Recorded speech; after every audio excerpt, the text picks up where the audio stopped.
निश्चयाचा महामेरू बहुत जनांची आधारू अखंड स्थितीचा निर्धारू श्रीमंत योगी अशा या श्रीमंत योगी छत्रपती शिवाजी महाराजांच्या महाराष्ट्रात होऊन घडलेल्या शिवसेना पुरस्कृत all India airport aviation employees union रुग्णवाहिका उद्घाटन सोहळा या सोहळ्यामध्ये मान्यवरांचं आणि सभागृहात जमलेल्या सर्व समस्त मंडळींचं मी ऋतुजा जोशी खूप खूप मनापासून स्वागत करते। आजच्या आपल्या कार्यक्रमाला लाभलेले खास अतिथी महाराष्ट्र राज्य उद्योग मंत्री, मराठी भाषा मंत्री आणि पालकमंत्री माननीय श्री उदयजी सामंत साहेब यांचंही या कार्यक्रमात मनपूर्वक स्वागत। मी इंडिगो कोर कमिटी यांना विनंती करते की त्यांनी माननीय श्री उदयजी सामंत साहेब यांचं शाल आणि पुष्पगुच्छ देऊन आजच्या या कार्यक्रमामध्ये स्वागत करावं।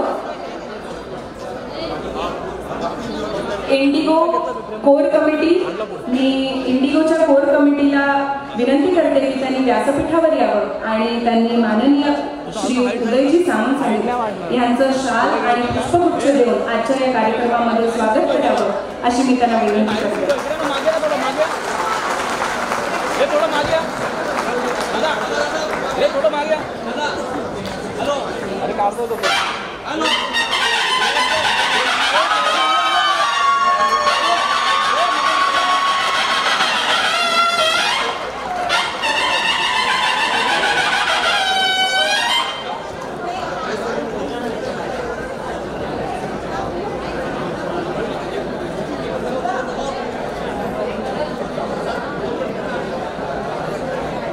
धन्यवाद इंडिगो कोर कमिटी, तुमचे स्वागत केल्याबद्दल मनपूर्वक आभार। यानंतर शिवसेना सचिव माननीय श्री संजयजी मोरे साहेब यांचं स्वागत बीबीजी युनिट यांनी करावं अशी मी त्यांना विनंती करते। अतिथींनी स्वागत करताना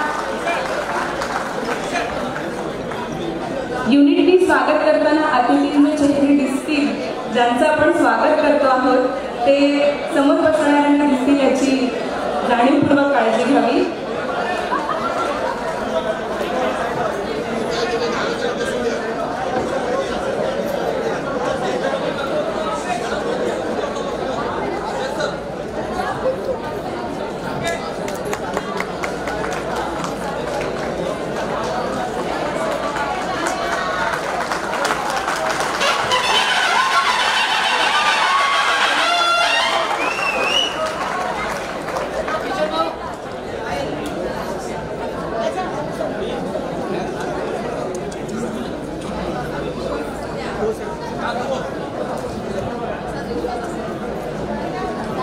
ज्या युनिटचं स्वागत करून झालंय त्यांना मी कृपया विनंती करते की त्यांनी व्यासपीठ मोकळं करावं। आता मी शिवसेना आमदार माननीय श्री प्रकाश सुर्वे यांचं स्वागत ट्रान्सपोर्ट युनिटनी करावं अशी मी त्यांना विनंती करते। दादा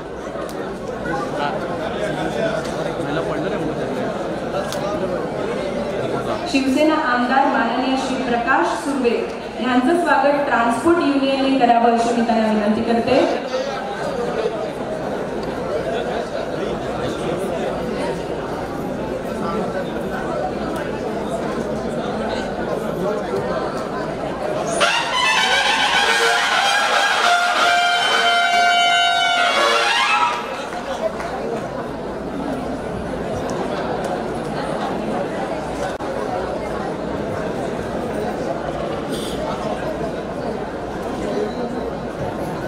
यानंतर शिवसेना आमदार माननीय मुर्जीकाका पटेल सर यांचं स्वागत स्काय हाय युनिटने करावं अशी मी त्यांना विनंती करते।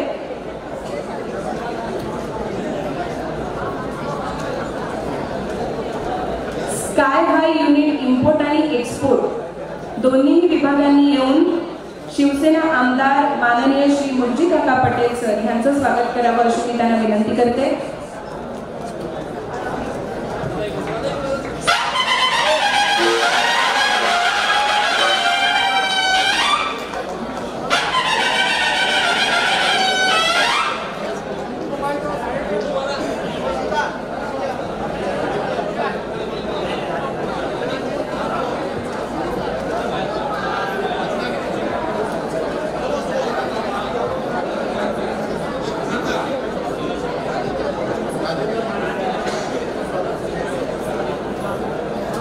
माननीय श्री राजेंद्र महाडिक यांचं स्वागत सीटवई कमिटीने करावं अशी मी त्यांना विनंती करते.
सर्व उपस्थित विभाग प्रमुख, महिला, पुरुष या सर्वांचे या कार्यक्रमामध्ये खूप खूप स्वागत. पुनश्च विनंती की व्यासपीठाजवळ कृपया गर्दी करू नये.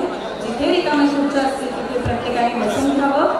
व्यासपीठावरचे मान्यवर सर्वांना दिसावेत यासाठी व्यासपीठावरील गर्दी कृपया मोकळी करावी अशी सर्वांना विनंती.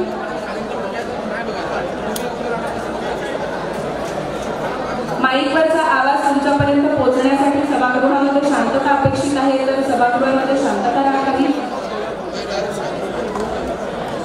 मी आपल्या महाराष्ट्र राज्याचे उद्योग मंत्री, मराठी भाषा मंत्री, पालकमंत्री माननीय श्री उदयजी सामंत साहेब यांना आपल्या सर्वांना संबोधित करण्याची विनंती करतो.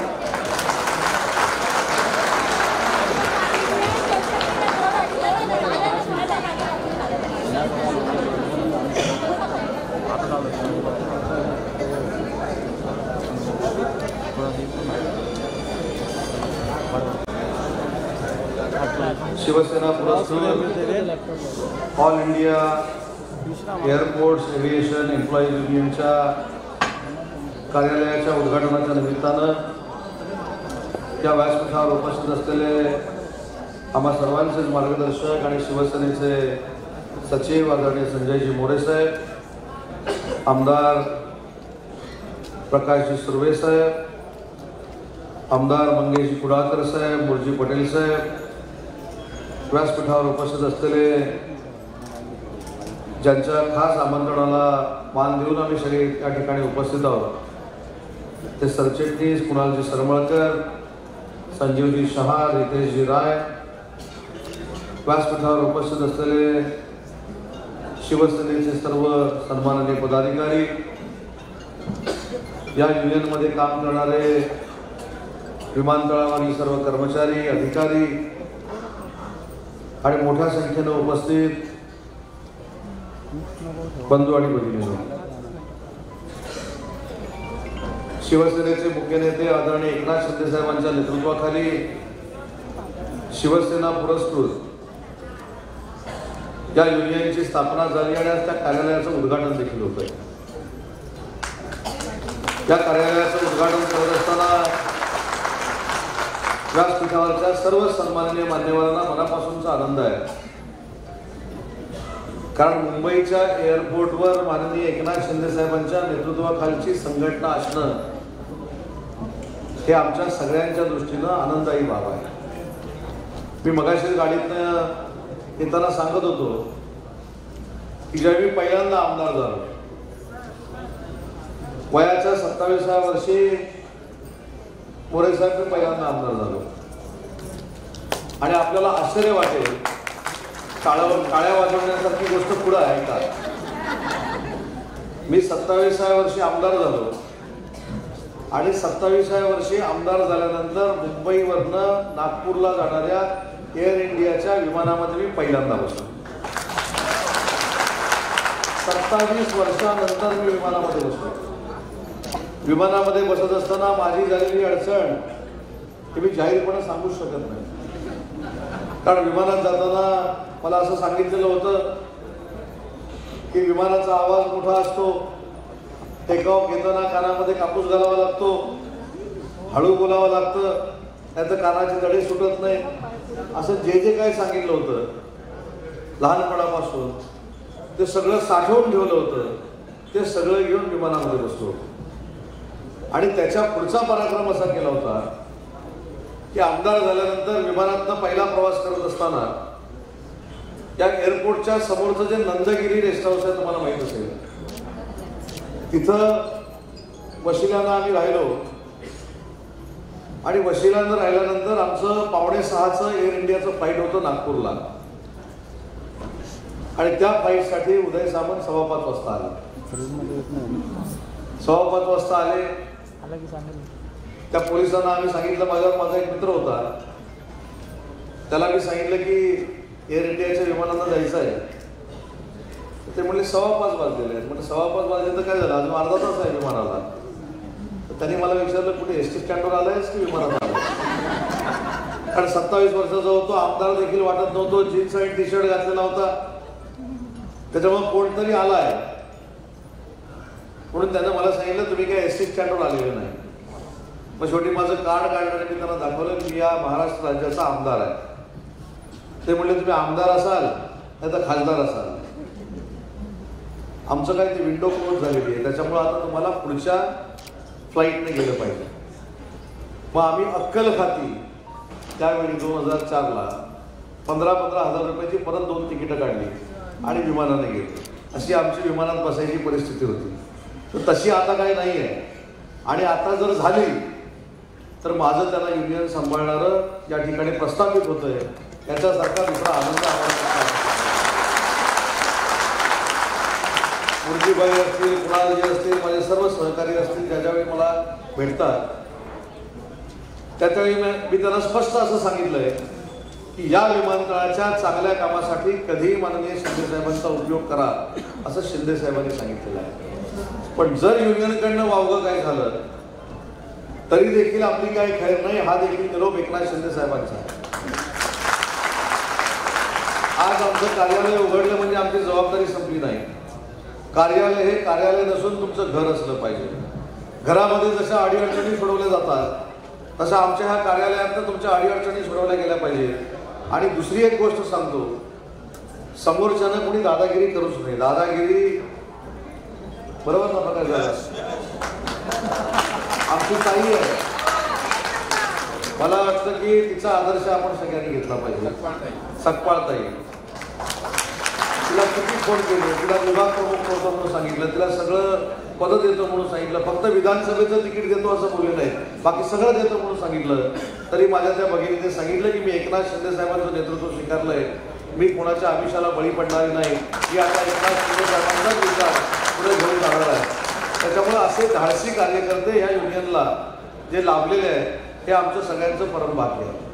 मी कुणालजींना देखील विनंती करेन, सगळ्या युनियनच्या पदाधिकाऱ्यांना विनंती करेन की आपली युनियन वाढवत असताना आपण एक विश्वास दिला पाहिजे आपल्या कर्मचाऱ्यांना की आमच्या कार्यालयामध्ये आल्यानंतर, आमच्या कार्यालयाकडे आल्यानंतर आम्ही तुमच्या जीवावर कुठचाही फ्लॅट घेणार नाही वरळीला. बरोबर आहे? हे बॉन्ड करून द्या सगळ्या कर्मचाऱ्यांना, आम्ही तुमच्या जीवावर आमचं घर करणार नाही, आम्ही तुमच्या जीवावर आमचं घर चालवणार नाही, आम्ही पाकिटावर आमचा उदरनिर्वाह करणार नाही पदाधिकारी म्हणून. हा तुम्ही ज्यावेळी विश्वास विमानतळाच्या सगळ्या कर्मचाऱ्यांना द्याल त्यावेळी तुम्हाला त्यांच्याकडे जायची गरजच नाही. आपल्या या कार्यालयामध्ये हजारोंची जाग लागेल. हे आमचं घर आहे, हे आमचं युनियन आहे, हे युनियन आमच्यासाठी काम करतं. आणि हीच माननीय एकनाथ शिंदे साहेबांची अपेक्षा आहे. मी अनेक युनियन लिडरना जवळून बघितलेले आहे. मग ते विमानतळाचे असतील, हॉटेलचे असतील, कारखानदारीमधले असतील. एक योगायोगानं फक्त किस्सा सांगतो की काल माझ्या रत्नागिरीमध्ये हेनकेल नावाची एक कंपनी आहे, तिथे एक फार मोठं आंदोलन झालं. आणि आंदोलन कशामुळे झालं तर गेली कित्येक वर्ष त्या 17-18 लोकांना त्या मालकानं परमनंट केलेलं नव्हतं. पण याच्यामध्ये दोन्ही बाजूची चूक असते. महत्वाचं मी सांगतो की कर्मचाऱ्यांना देखील विनंती करतो आणि मालक वर्गाला देखील आमची सगळ्यांची विनंती आहे की तुम्ही कर्मचाऱ्यांना नोकर म्हणून किंवा गडी म्हणून वापरून उपयोगाचं नाही. ते तुमच्या कुटुंबातले घटक आहेत असं जर मालकानं प्रेम केलं तर युनियनची देखील आवश्यकता लागत नाही. असं प्रेम मालकाने केलं पाहिजे. आणि मला 7-7:30 वाजता फोन आला की आंदोलन झालं आणि सगळ्या कर्मचाऱ्यांनी त्या मालकाला लॉक करून ठेवला. ते मालकाचा मला फोन आला. मी नाव तुमच्या कानात सांगितलं, तुमच्या सगळ्यांच्या ओळखीचा मालक आहे. ते म्हणला की 20 वर्षानंतर मी तुमच्याशी बोलतोय. 20 वर्षांपूर्वी तुम्ही माझ्या एका प्रश्नाचं उत्तर मला मिळवून दिलं होतं. असं झालं होतं, तसं झालं होतं, हे झालं होतं. मला समोरचे फक्त त्याला बंद करून ठेवतात हे फक्त त्यांनी सांगितलं. समोरच्यांची बाजू त्यांनी सांगितली नाही. मी काही माझे पदाधिकारी तिथं पाठवले. त्या सगळ्या कर्मचाऱ्यांना विचारलं की नक्की तुमची अडचण काय. त्यांनी सांगितलं की साहेब 30-30 वर्ष आम्ही काम करतो पण आम्ही परमनंट होऊ शकलो नाही. पण त्याच्या पुढच्या 1 तासामध्ये उद्योग मंत्री म्हणून तुमचा सहकारी म्हणून 1 तासात त्यांना परमनंट केले. ती चिंता तुम्ही सोडून द्या. असे आम्ही सगळे काम करणारे कार्यकर्ते आहोत. 1 तासामध्ये सर्व लोक परमनंट झाली. पण ही परमनंट करत असताना मी मात्र कर्मचाऱ्यांना सांगितलं की आंदोलन केलं पाहिजे याबद्दल दुमतच नाही. पण ज्याच्याकडे परमनंट व्हावं म्हणून आपण मागणी करतोय, ज्याच्याकडे परमनंट व्हावं म्हणून आपण त्याच्याकडनं परमनंट झाल्यानंतर पगार घेणार आहोत, त्यालाच आपण बंद करून ठेवतो. उद्या माझ्या शब्दासाठी कदाचित 17 लोकांना त्यानं परमनंट केलं असेल. पण काहीतरी घुसपट काढून भविष्यामध्ये या सगळ्या गोष्टी तुम्हाला त्रासदायक ठरू शकतात हे देखील मी त्या सहकार्यांना सांगितलं. आणि हीच माझी आपल्याला विनंती आहे. तुमच्या न्याय हक्कासाठी तुम्हाला लढायची गरज नाही. आम्ही सगळे आहोत. आम्ही तुमची ढाल आहोत. तुम्हाला आता अजिबात लढायची गरज नाही. पण आपल्या वागण्यामुळं पुढं आपण ज्या कंपनीमध्ये काम करतो, ज्या विमानतळावर काम करतो, त्या विमानतळावर येणाऱ्या लोकांना त्रास होता कामा नये. ही दक्षता आपण सगळ्या कर्मचाऱ्यांनी आणि अधिकाऱ्यांनी घेतली पाहिजे. मी अनेक वेळा अनेक गोष्टी सांगतो की ज्यावेळी एसटीचं आंदोलन झालं होतं आपल्याला माहीत असेल. कदाचित काही त्यावेळेच्या युनियन लिडरना माझा आगाऊपणा वाटला असेल. पण मोरे साहेब मी युनियन लिडरना असं सांगितलं होतं की ज्यावेळी तुम्ही एसटीचं आंदोलन करता, एसटी बंद करता, तर एक विचार फक्त मनामध्ये आणा की ज्यांची एसटी तुम्ही बंद केलेली आहे त्या आम आदमी माणसानं किंवा आम पब्लिकनं जर आंदोलन केलं तर या महाराष्ट्रामध्ये परिस्थिती काय निर्माण होईल. त्याच्यामुळं आपण बांधील हे प्रवाशांशी आहोत, आपण बांधील शासनाशी आहोत. आपण विमानतळ इतक्या चांगल्या पद्धतीनं चालवलं पाहिजे की आपलं विमानतळ हे जगातलं भारी विमानतळ आहे असं लोकांनी म्हटलं पाहिजे. एवढं चांगलं काम आपण सगळ्यांनी नोंद करावं एवढीच या कार्यक्रमाच्या निमित्तानं मी आपल्याला विनंती करणार आहे. अनेक गोष्टी आपल्या युनियनशी निगडीत आहेत. अनेक युनियनकडनं तुम्हाला वेगवेगळे अनुभव देखील आलेले आहेत. कधी कधी मला आश्चर्य वाटतं काही लोक आउट ऑफ द वे जाऊन धाडस कसं करू शकतात. म्हणजे फूड कोर्ट मधलं गाळा माझ्या नावावर दिलाय तुम्हाला, पण तुम्ही चालवत जरी असले तरी तुम्हाला मिळणारे पैसे युनियन लिडरला द्यायचे. हा कुठचा प्रकार आहे. म्हणजे ज्याचा गाळा आहे त्याला काही नाही, जो चालवतोय त्याला पण काही नाही, पण त्याच्या कमाईतले निम्मे पैसे हे जर युनियन लिडरला द्यावे लागत असतील तर अशा संघटनांवर बहिष्कार घातला पाहिजे. त्या मताचा आमचं चुकत असेल, आमच्या युनियनचं चुकत असेल तर आम्ही संवाद करणारे आहोत, आम्ही तुमच्याशी चर्चा करणारे आहोत. एखाद्या गोष्टीमुळे तुमचा अन्याय होणार असेल तर तुम्ही मला जर सांगितलं, मोरे साहेबांना सांगितलं, प्रकाश दादांना सांगितलं, मुरजीबाईंना सांगितलं आणि आम्ही तुमचं जर ऐकलं नाही तर तुम्ही शिंदे साहेबांना जर सांगितलं तर सर्वसामान्य माणसाला न्याय देणारं शिंदे साहेबांचं नेतृत्व आहे. तुम्हाला न्याय दिल्याशिवाय ते गप्प बसणार नाही. पण या सगळ्या गोष्टी खरोखरच धाडसानं काही लोक करतात. युनियनचे पैसे मला कोणीतरी मगाशी सांगत होतं, साहेब आता युनियनचा पुढचा प्रवास कसा राहणार आहे. म्हटलं प्रवास कसा राहणार आहे म्हणजे मला कळलं नाही. नाही साहेब ह्याच्यामध्ये पोटेन्शियल भरपूर आहे म्हणाले. तर पोटेन्शियल भरपूर म्हणजे काय.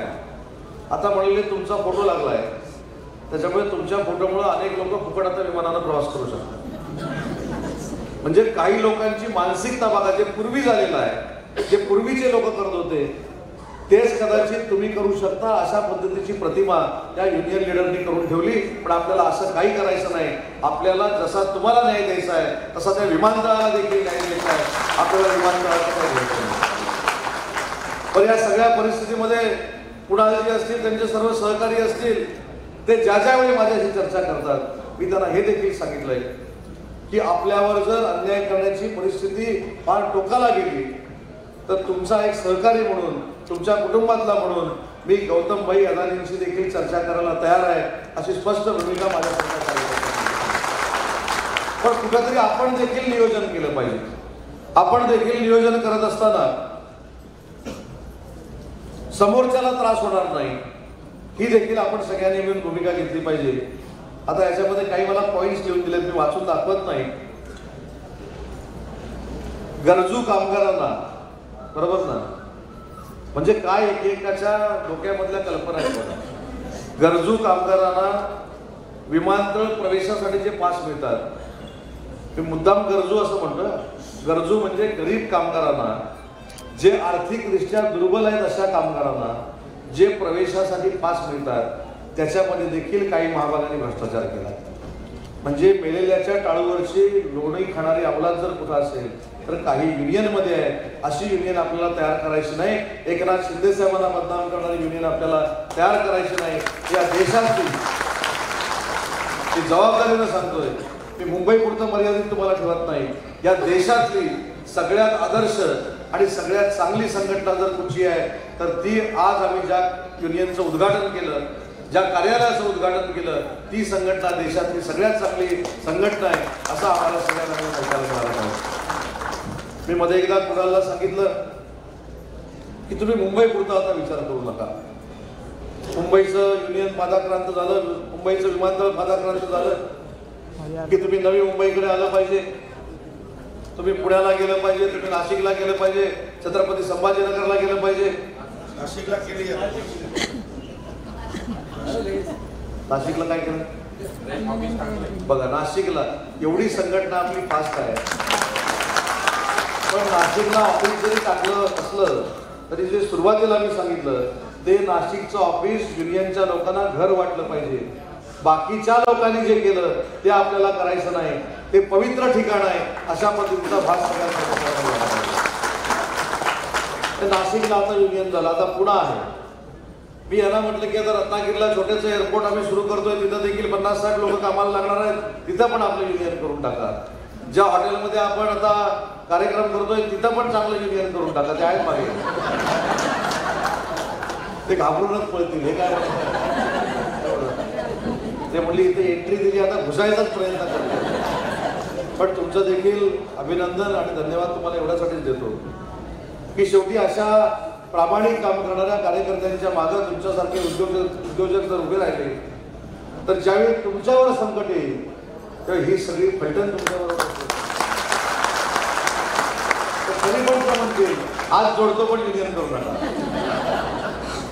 पण जर आम्ही युनियन केलं, हे पण सांगतो, जर आम्ही युनियन केलं तर जसं आम्ही कर्मचाऱ्यांचा फायदा बघतो तसं या हॉटेलचा फायदा बघितल्याशिवाय गप्प बसणार नाही. तुम्हाला फायदा होईल अशा पद्धतीने. साहेब, मी परवा जेव्हा या सगळ्यांची चर्चा केली, आपण शिवसेना म्हणून काम करतो, धनुष्यबाण म्हणून काम करतो, वंदनीय बाळासाहेबांचा विचार पुढे नेणारी शिवसेना म्हणून आपण सगळे काम करतो. तर माझी या सगळ्यांना विनंती आहे की या सगळ्यांनी जेवढी जेवढी हॉटेल्स आहेत, जेवढी जेवढी हॉस्पिटल्स आहेत, जेवढी मॉल आहेत, त्या ठिकाणी शिवसेनेचा झेंडा फडकवला पाहिजे ही माझी प्रामाणिकपणाची भावना आहे. आपल्याला त्यांना न्याय द्यायचा. मी काही युनियनची तुम्हाला नावं सांगेन की कशा पद्धतीने बाजार मांडतात. मला त्यांच्यावर बोलून त्यांना दुखवायचं देखील नाही, त्यांच्यावर टीका देखील करायची नाही. पण आपण काय चांगलं करणार आहोत हे मला तुम्हाला सांगायचं आहे. आज सगळ्या निळ्या टी शर्टमध्ये इंडिगोवाल्यांना बघितल्यानंतर माझी देखील कॉलर टाईट झालेली आहे. पुढच्या वेळी येताना असा इंडिगोचा टी शर्ट दिला तर मी पण घालून येईन. पण इंडिगोच्या सगळ्या मंडळींनी एक लक्षात ठेवलं पाहिजे, तुमचा प्रश्न किती वेळात सुटला? ज्यावेळी आपण एकनाथ शिंदे साहेबांच्या नेतृत्वावर विश्वास ठेवला त्याच्यानंतर जी मॅनेजमेंट तुमच्याकडे ढुंकून बघत नव्हती ते आम्हाला सगळ्यांना पायघडा करायला लागली, हे आपल्या युनियनचं यश आहे. त्याच्यामुळे सगळ्या गोष्टी ज्या आहेत त्या कर्मचाऱ्यांच्या दृष्टीने जशा महत्त्वाच्या आहेत तशा आपल्या सगळ्यांच्या दृष्टीने देखील महत्त्वाच्या आहेत. कारण विमान सेवा ही जगातली अतिशय वेगानं एका ठिकाणापासून दुसऱ्या ठिकाणापर्यंत पोहोचवणारी सेवा आहे. लोक असं म्हणतात ही श्रीमंतांची सेवा आहे. मी आवर्जून सांगेन की ज्या दिवशी नरेंद्र मोदी साहेब पंतप्रधान देशाचे झाले आणि उडान नावाची योजना ही आपल्या देशामध्ये सुरू झाली, आज 1600 रुपयामध्ये देखील शेतकरी कुटुंबातली लोक विमानानं प्रवास करत आहेत. हे आपल्या देशात घडतं, ते बाकी कुठच्याही देशात घडत नाही. आणि यासाठीच ही आपल्याला सेवा जपायची आहे. त्याच्यासाठी जे जे काही आपल्याला चांगलं करता येईल ते आपल्याला करायचं आहे आणि त्याच्यासाठी आपण पुढे जायचं आहे. कर्मचाऱ्यांमधला आत्मविश्वास कसा असतो ते मुर्जीभाई तुम्हाला मी सांगतो. अर्धा तास अगोदर विमानतळावर आलो, हा किस्सा मी तुम्हाला सांगितला, पण त्याच्यातला अजून एक किस्सा सांगितला नाही. कर्मचाऱ्यांमध्ये आत्मविश्वास आणि समोरचा जो प्रवासी असतो त्याच्यामध्ये आत्मविश्वास कसा निर्माण करायचा असतो ते फक्त विमानतळावर काम करणारे कर्मचारी, विमानामध्ये काम करणारे कर्मचारी एवढंच करू शकतात, बाकी कोणी करू शकत नाही. याचा मला अनुभव आला. मी जसं तुम्हाला सांगितलं की सकाळच्या फ्लाईटने मी नागपूरला गेलो, तसं पूर्वी एक विधान भवनामध्ये पद्धत होती की एअर इंडियाचं बुकिंग जे आहे ते करायला विमानतळावर यायला लागायचं नाही. तेव्हा ऑनलाईनची सिस्टीम नव्हती. तर विधी मंडळामध्ये जे प्रधान सचिव आहेत विधानसभेचे ते आम्हाला बुकिंग करून द्यायचे. तसं आम्ही बुकिंग केलं, तोच मित्र माझ्याबरोबर. आणि मला सीट कुठची मिळाली असेल, डायरेक्ट शेवटची. म्हणजे पार्टिशन असतं, त्याच्या अलीकडच्या ज्या 3 सीट असतात त्या 3 सीट मधल्या 2 सीट मिळाल्या. एक खिडकीकडची मिळाली, मध्ये दुसरं कोणतरी बसलं होतं आणि एक मित्राला मिळालं. त्यांनी अनाउन्समेंट केली की 50 मिनिटामध्ये हे विमान मुंबईला पोहोचेल. आम्ही घड्याळ लावलं 50 मिनिटाचं आणि एक 40-45 मिनिटं झाली असतील. वरनं लाईट दिसतात ना, ते सगळे लाईट दिसायला लागले. मी म्हटलं चला मुंबईत आपण 45 मिनिटात पोहोचणार. एक 5-7 मिनिटं झाली, लाईट गायब झाली. परत 5-7 मिनिटांना लाईट आली, परत 3-4 मिनिटांना लाईट गायब झाली आणि ते विमान गोलगोल गोलगोल फिरायला लागलं.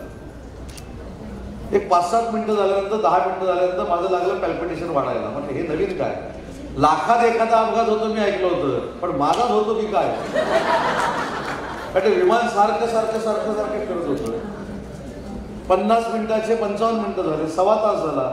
विमान काय खाली लँड व्हायची शक्यताच नाही. म्हणून ते मध्ये जे गृहस्थ बसले होते त्यांना म्हटलं तुम्ही त्या सीटवर बसा. आणि माझ्या मित्राला ह्या सीटवर बोलवलं. त्याला म्हटलं तुला काही कळलंय काय? म्हणतो काय? 50 मिनिटाची म्हटलं 1.25 तास झाला, काहीतरी गडबड आहे, बहुतेक आपल्याच नशिबात आहे. तर तो पण घाबरला, तो पण गावाकडचा होता. तो घाबरल्यानंतर तो म्हणाला तर विचारायचं कोणाला. आता विचारायचं आणि काहीतरी वेगळं असेल तर आमदाराचं अज्ञान समोर यायचं. बरं विचारलं नाही आणि खरोखरच काहीतरी गडबड झाली असेल, आपला आपण काय कोणाला तरी वाचवू शकतो म्हणून विचारायचं, ही भावना मनामध्ये होती. आणि 1.5 तास जोपर्यंत जवळ आला तेव्हा मग मी त्या क्रूला बोलवलं आणि मी त्यांना हिंदीमध्ये विचारलं की भानगड काय, लाईट दिसतोय जातोय, दिसतोय जातोय, विमान तुम्ही खाली उतरवत नाही. मी असं व्याकुळतेला येऊन सांगितलं, माझी आपल्याला विनंती आहे की तुम्ही पायलटला जाऊन विचारा काय प्रॉब्लेम आहे का. म्हणजे जसं ड्रायव्हरला जाऊन विचारा म्हणून सांगतात ना एसटीच्या, असं मी सांगितलं. त्यांच्या हसण्यावरूनच माझ्या लक्षात आलं की आम्ही गावाकडचे त्यांनी ओळखलेलं आहे. आणि त्यांनी त्यावेळी मला सांगितलं की ट्रॅफिक कंजेशन असल्यामुळं हे फ्लाईट अजून 20 मिनिटानंतर उतरणार आहे. तेव्हा मला कळलं की आकाशामध्ये देखील ट्रॅफिक असतं. तोपर्यंत मला माहीत नव्हतं की आकाशामध्ये सुद्धा ट्रॅफिक असतं. त्याच्यामुळं आता त्या क्रूनं जे मला सांगून ठेवलेलं होतं आणि त्याच्यानंतर तुम्हाला आश्चर्य वाटेल मी क्रूबद्दल का सांगतो, कर्मचाऱ्यांबद्दल का सांगतो. मला सवय होती की असं काही झालं की पाल्पिटेशन वाढायची. त्यांनी त्या 3-4 मिनिटामध्ये विमान काय, पायलट काय करतो, विमानाची परिस्थिती काय असते, विमान खरोखरच जर अडचणीमध्ये आलं तर कसे अलाराम वाजतात, त्याची सिच्युएशन काय असते, हे सगळं झाल्यानंतर मी जेव्हा खाली उतरलो तरी लोकांना असं दाखवलं की मी रोज सकाळ संध्याकाळ विमानाचा प्रवास करतो. हा कॉन्फिडन्स कुणी आणला माझ्यामध्ये, तर त्या कर्मचाऱ्यांना आणला. म्हणून विमानतळावरच्या आणि विमानातल्या कर्मचाऱ्यांना अनन्यसाधारण असं महत्त्व आहे. त्यांचा देखील मान सन्मान राहिला पाहिजे ही आमच्यासारख्याची भूमिका आहे. आणि तीच भूमिका घेऊन हे कार्यालय, हे युनियन भविष्यामध्ये कार्यरत राहणार आहे. एवढंच मला या ठिकाणी आपल्याला सांगायचं आहे. या कार्यालयाचं उद्घाटन झालं हे एकनाथ शिंदे साहेबांच्या वतीनं, मोरे साहेबांच्या वतीनं या ठिकाणी मी जाहीर करतो. एक आदर्श संघटना देशातली आपण सगळ्यांनी मिळून निर्माण करावी ही देखील सदिच्छा देतो. आणि एक दिवस असा येईल की हा मेळावा तुम्हाला शिवाजी पार्कला घ्यावा लागेल. एवढे कर्मचारी आपल्या युनियनमध्ये असतील आणि साहेबांना देखील वाटेल की माझ्या नेतृत्वाखाली शिवसेना पुरस्कृत चालणारी जी युनियन आहे ही आदर्शवत अशी युनियन आहे आणि मला अपेक्षित असलेलं काम या सगळ्या युनियनच्या पदाधिकाऱ्यांनी केलेलं आहे. असं ऐकण्याचं भाग्य आमच्या सगळ्यांच्या नशिबी हो एवढी ईश्वरचरणी प्रार्थना करतो. यायला उशीर झाला त्याबद्दल आपल्या सगळ्यांची जाहीर दिलगिरी व्यक्त करतो. आणि ज्यावेळी हाक माराल त्यावेळी उदय सामंत तुमच्या सोबत आहे हा शब्द देतो आणि थांबतो. जय हिंद, जय महाराष्ट्र. बरं, एक चिठी आलेली आहे. खरं तर ते भाषणामध्ये बोलायचं होतं. कुणाल सरमळकर यांचा परवा वाढदिवस आहे ना, ते तुम्ही घोषणा करा. बरं, मोरे साहेबांच्या वतीनं कुणाल सरमळकरांना वाढदिवसाच्या मनापासून शुभेच्छा देतो. आमच्या सगळ्यांच्या वतीने शुभेच्छा देतो. आणि संजय मोरे साहेबांनी वाढदिवसाची भेट म्हणून साहेबांच्या परवानगीनं तुम्हाला पूर्ण विमानतळाचं प्रमुख करण्याचा निर्णय घेतलेला आहे. आणि मी मोरे साहेबांना विनंती करतो की शाल घालून सरमळकरांचा देखील आपण सत्कार करावा. एक नंबर.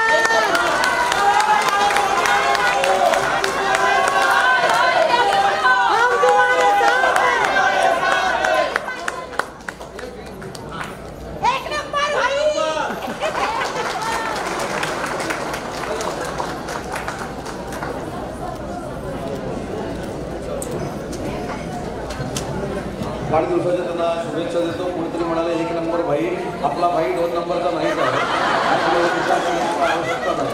तर कुणाला वाढदिवसाच्या मनपूर्वक शुभेच्छा देतो. त्याचं वय किती आहे मला माहीत नाही, त्यांनी सांगत नाही.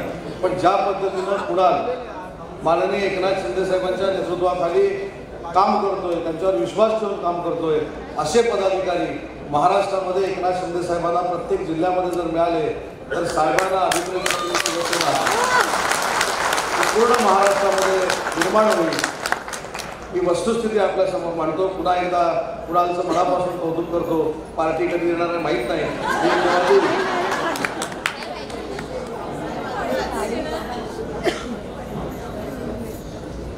मी प्रमुख पाहुणा आहे की सूत्रसंचालक आहे?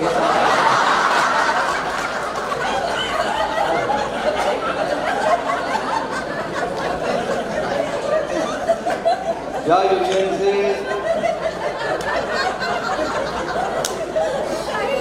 बरं मी चेष्टा केली परत. या युनियनचे अध्यक्ष म्हणून मुर्जी काका पटेल, कार्याध्यक्ष म्हणून सरवार मोहम्मदजी, सरचिटणीस म्हणून कुणालजी सरमळकर, उपाध्यक्ष म्हणून संजीवजी शहा आणि दुसरे उपाध्यक्ष म्हणून रितेशजी राय यांची नेमणूक माननीय एकनाथ शिंदे साहेबांच्या नेतृत्वाखाली त्यांच्या शिफारसीनं संजय मोरे साहेबांनी सरचिटणीस म्हणून जाहीर केली असं या ठिकाणी मी जाहीर करतो. माननीय श्री उदयजी सामंत साहेब, तुम्हाला सूत्रसंचलनाची थोडीशी जबाबदारी सांभाळावी लागली यासाठी मी तुमची खरंच माफी मागते. आणि तुमच्या या मौल्यवान शब्दांसाठी तुमचे खूप खूप आभार मानते. तुमची ही ढाल आमच्या महाराष्ट्रावर एक किल्ला बनून नेहमीच महाराष्ट्राचं भूषण करत राहोत ही छत्रपती शिवाजी महाराजांच्या चरणी इच्छा अर्पण करते. आणि या कार्यक्रमाच्या आभार प्रदर्शनासाठी विभाग प्रमुख सुभाष सावंत, माननीय श्री सुभाष सावंत यांना विनंती करते. आभार प्रदर्शनानंतर सभागृहाच्या बाहेर रुग्णवाहिकेचं उद्घाटन होईल, रुग्णवाहिकेचा अनावरण सोहळा होईल आणि या नंतर या कार्यक्रमाची संपन्नता होईल असं मी जाहीर करते आणि दादांना विनंती करते की त्यांनी कार्यक्रमाचं आभार प्रदर्शन करावं. धन्यवाद. आता आभार नहीं, अभी तो ये श्री झांकी है, आने वाले दिन में पिक्चर पूरा बाकी है. जे कामन साहेबांनी निर्णय घेतलेला आहे, मोरे साहेबांनी निर्णय घेतलेला आहे आणि काही वाद या व्यासपीठावर आहे. मला खात्री आहे की फक्त 1 मिनिट आपण उभे राहा आणि या सर्वांना जोरदार त्यांनी या ठिकाणी आल्याबद्दल त्यांचं स्वागत करा. बोला शिवसेना, शिवसेना.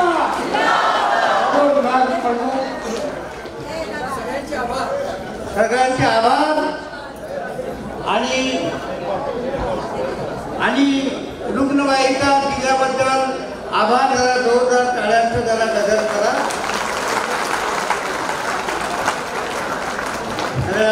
महिला विभाग प्रमुख साहेबांचा सत्कार करतायत. मोरे साहेबांना पुष्पगुच्छ द्यावं गाव मॅडम. मोरे साहेबांना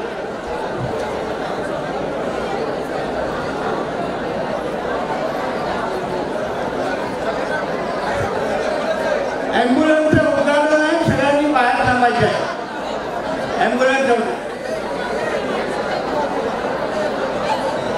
रुग्णवाहिकेच्या अनावरण सोहळ्यासाठी सगळ्यांनी सभागृहाच्या बाहेर थांबायचं आहे अशी सर्वांना विनंती आहे. यानंतर रुग्णवाहिकेचा अनावरण सोहळा होणार आहे. कृपया सर्वांनी हे नमूद करावं आणि सभागृहाच्या बाहेर या रुग्णवाहिकेच्या अनावरण सोहळ्याचं आयोजन केलेलं आहे हेही सर्वांनी